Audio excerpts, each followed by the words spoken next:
سلام. په دې هیله چې بیا هم جوړ او روغ به یاست ګرانو ملګرو. نن غواړم چې د لندن او یا هم انګلستان UK انګلند په مورد یو څه معلومات تاسو وړاندې کړم او د انګلستان د کاناډا ترمنځ مقایسه چې کوم هیواد د مهاجرت د لحاظ نه، بزنس د لحاظ نه، د کور اخیستلو په لحاظ یا بلا بلا بلا بلا یو عمومي معلومات چې تاسو باید د یو بل په مقابل کې یعنې مقایسه وکړو تر څو پوه شو چې کوم یو بهتر د ژوند کولو لپاره صحیح دی. هغه کوم خلک چې په انګلستان کې اوسېږي دا دې واوري او کوم خلک چې په کاناډا کې اوسېږي دا دې واوري او دوی د خپله همچنان د مقایسې ته غوږ ونیسي چې کوم یو بهتر دی. هدف د دې ویډیوګانو دغه ده چې یوازې تاسو ته معلومات وشي تر څو کوم یو بهتر دی او تاسو وکولای شئ چې یو انګیزه واخلئ او ډیر پرمختګ وکړئ، کار وکړئ خپل ځان لپاره او پیسې وګټئ، بزنس وکړئ. صحیح دی. دې په خاطر نو ورځو ویډیو ګورو، ویډیو تر اخره پورې وګورئ. که چیرې مو صفحه سبسکرایب کړې نه وي صفحه در سره سبسکرایب کړئ، هغه څنګ ته زنګوله دی، هغه زنګوله په آل باندې تاسو ووهئ چې څنګه زه ویډیو نشروم تاسو مکمل ویډیو راشي او تاسو ویډیو وګورئ، ویډیو نه خوند واخلئ. صحیح دی. ورځئ دا ویډیو.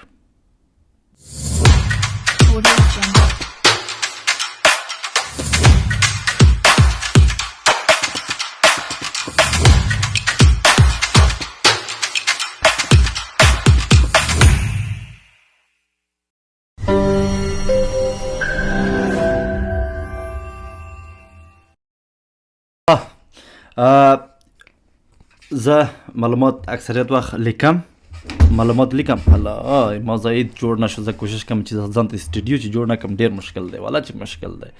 ستړی شوم نوره باور په خدای وکړئ. دلته کینم په یو کونج کې دا کور تبدیلوي انشاءالله بل کور ته زه بل کور ته چې لاړ بیا ښه پروفیشنل استودیو جوړوم چې تاسو ویډیو د لیدلو نه خوند واخلئ. صحیح. ښه په هر صورت اول راځو د کور اخیستلو او یا هم د رنټ کرایه نیول په کاناډا کې مقایسه کوو او یا هم په لندن کې. په لندن کې چې دی تقریبا 800 یا 900 پاوند دی چې دلته په کاناډا کې تقریبا $1500 د یو نفر لپاره، البته $1500 $800 $1000 دومره مصارف دي. د کاناډا ډالر او یا هم د لندن د پاوند پیسې که چیرې مقایسه کو، لندن پیسې ډېرې جګې دي نسبت د کاناډا نه. نو دا په دې معنا چې هغه 800 پاونډه یا 900 پاونډه چې تاسو کله په افغاني تبدیل کې ډېرې پیسې کېږي نسبت د کاناډا ډالر. نو دلته چې دی بیا په ځینو ښارونو کې مختلف ښارونو کې فرق لري. اوس مثلا په کاناډا کې کلګري کې او یا هم په ایدمنټون کې، وینیپیګ کې، په دغو سیمو کې، ساسکچوان کې، په دغو سیمو کې ډېر ارزان پیدا کېږي. ممکن دی چې یو ښه کور، یو اتاقه، یو تشناب ولري، اشپزخانه ولري، سالون ولري، کېدای شي په $1500 هم چنان تاسې په دغو ښارونو کې پیدا کوئ. او لکه ونکوور او تورنټو چې دلته بېله قیمت دي.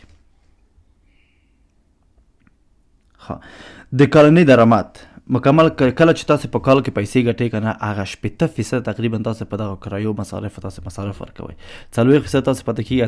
40% فکر وکړه چې 40% کې تاسو لږ زره خورئ او لباس اخلئ، یو شی بل شی. نو په لندن کې پیسې ډېرې نه پاتې کېږي. مجبور چې درې 4 نفر یو کور ونیسئ تر څو مصارف کم شي او پیسې وګټئ. ولې په کاناډا کې داسې نه دی. 11% ټکس اخلي بس خلاص.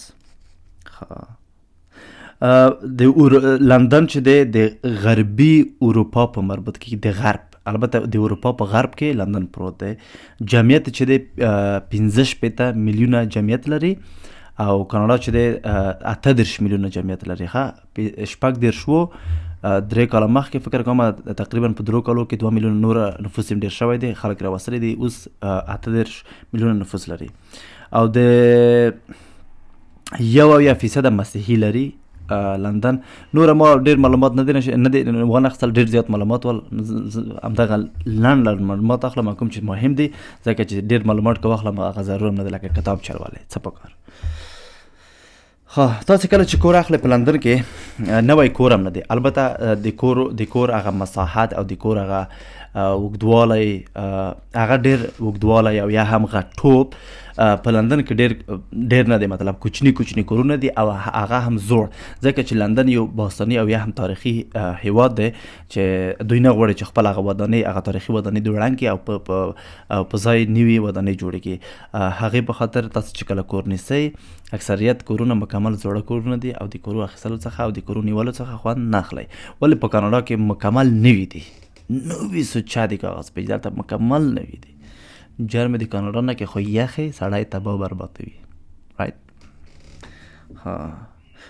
حمل و نقل عمومي کله چې تاسو مثلا یو ځای ته ځئ بس نیسئ، په لندن کې 1 پاوند و 80 سنته دومره کیږي، ولې په کاناډا کې تقریبا دلته هغه نوي خلک چې راځي په نورو ښارونو کې تر 1 کاله پورې رایګان وي، یوازې د میاشتې $15 دوی هغه ورکوي، پیسې ورکوي. بس خلاص کله چې 1 کال تیر شي بیا د 1 کال نه بعد بیا پیسې مثلا کارت کې پیسې اچوئ چې یو ځای ته ځئ $2 $2.5 دومره کیږي. د ناخالص تولید څومره دی؟ 42% ناخالص تولید لري چې د نفر په سر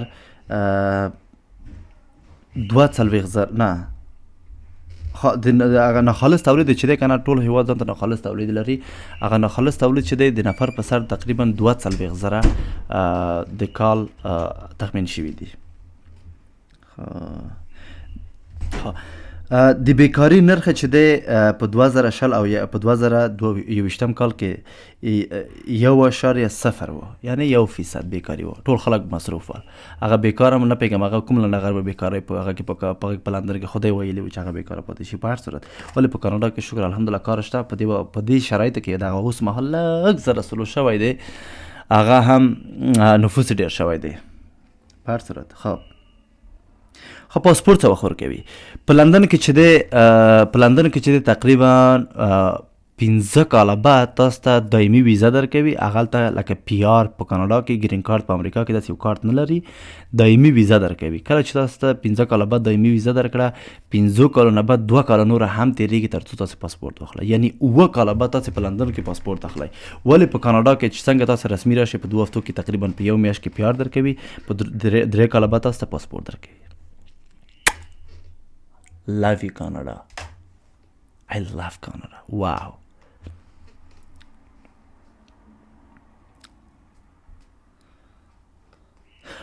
یو موضوع مهم دی چې دلته باید ټول واورئ. خلافکاری باید ونه کوئ. خلافکاری په هیڅ هیواد کې باید ونه کوئ.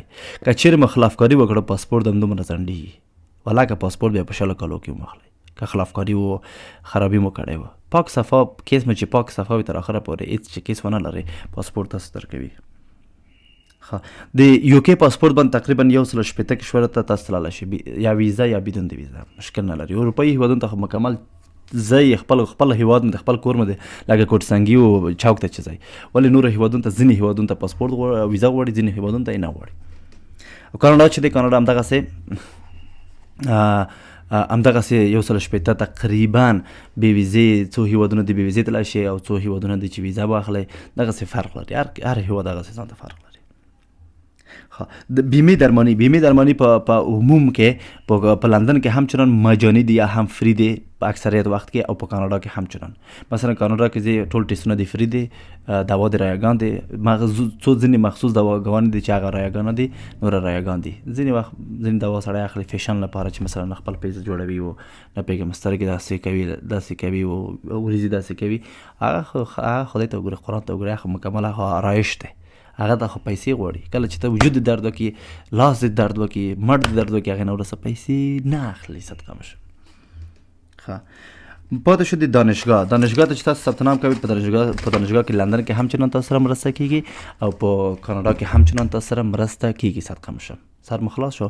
او حمل و نقل رایګان دی، تر ځای پورې مرسوي، تر ځای پورې مراولي. دې نه بهتر څه شی غواړئ؟ دغه و د نننۍ ورځې ویډیو. تر بلې ویډیو په خدای سپارم.